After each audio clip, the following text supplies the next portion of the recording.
Blooming gardens, full of crocuses, are irresistibly associated with spring fast approaching.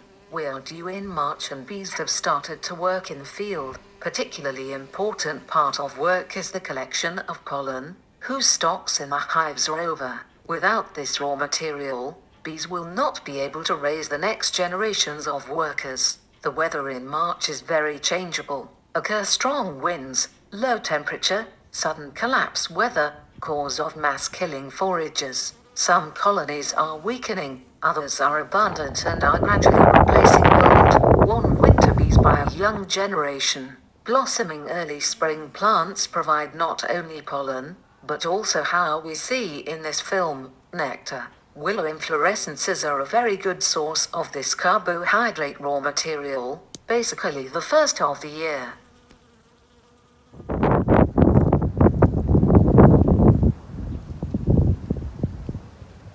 Collection of pollen by bees is done by sticking their fur shaken from its anthers with its grains. When they get stained enough, they start for a short, hovering flight. Then they collect these grains with the help of baskets, located on the back legs. Moistening brushes with nectar makes sticking pollen grains easier in baskets. Therefore, bees are much more likely to visit plants that, apart from pollen, are also a source of nectar. This saves the stock of their parental hive. Simply, bees replenish the supplies of nectar needed as a source of energy for the flight, directly on the plants.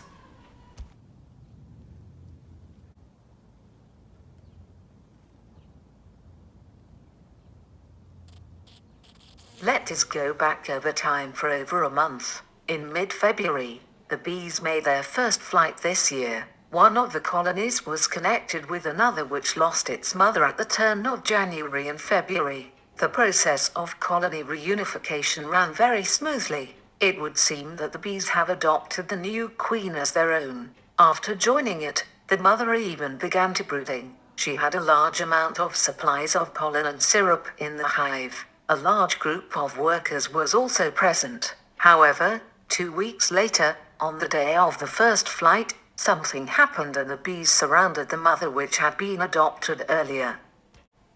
On the film, you can see the immobilized and later killed queen. Bees tightly surrounded her and then fell off. It seems that the loss of the previous young queen in this family was not due to her mother's illness. The difference between interracial and perhaps the presence of sexual active worker, or workers, which escaped the hormonal control of the queen. The colony was orphaned during the 3-week in the autumn. Here, after 2 weeks, we see a young mother, brought up in the winter. The bees raised her from the egg laid by the previously killed queen. It is not the only one appearing in the hive. Bees instinctively assume several mother cells. In case of failure, visible another queen is hunted and she was beheaded by bees. The system of pheromones in this bee family has been so distorted that it is not able to accept even mothers who feed themselves. There is a high probability of having a hormonally active worker in the swarm. She or they will not allow the adoption of a new queen mother. This colony will have to die. After several flights in wormy days, the number of bees in this colony has quadrupled. Most of the volatile workers were invited to nearby healthy colonies which have full-fledged hormonally active queens. We see now, filmed the act of the workers' attack on the mother which is the virgin young queen mother raised in this bee colony. The attacking bee is probably reproductive active one. Meanwhile, in healthy families, there is a rearing of the spring generation of new workers. At the bottom of the comb cells are eggs, and numerous young and older larvae floating in the royal jelly. In some cells of the comb, 2 are developed at once. Of course they will have to die and the workers will prepare this cell again. This is the case when there is not enough space in the beehive to brooding, and the mother has to lay an egg. Then it sometimes folds 2 to 1 cell. Let's look at a swarm with a winter mother with a cordovan color mutation. The queen, surrounded by the entourage, is fed, slightly stained with the putty on the breeding stamp. After a moment of rest, On a comb with brood of various age, she will start searching for a free cell to lay down her egg. She must put a lot of effort into finding an empty one. The strength of the family does not allow her to prepare more free comb cells for laying eggs and rearing larvae. That's why she is very limited. This will change when the weather improves and stabilizes. Let's take a look at her for a moment. Mother walks in tentacles exploring cells. When she finds a proper, constrictive abdomen and introduces it, touching the bottom of its bottom, she sticks the egg around the abdomen, withdraws. The whole operation is able to perform on average every minute in the peak of family development.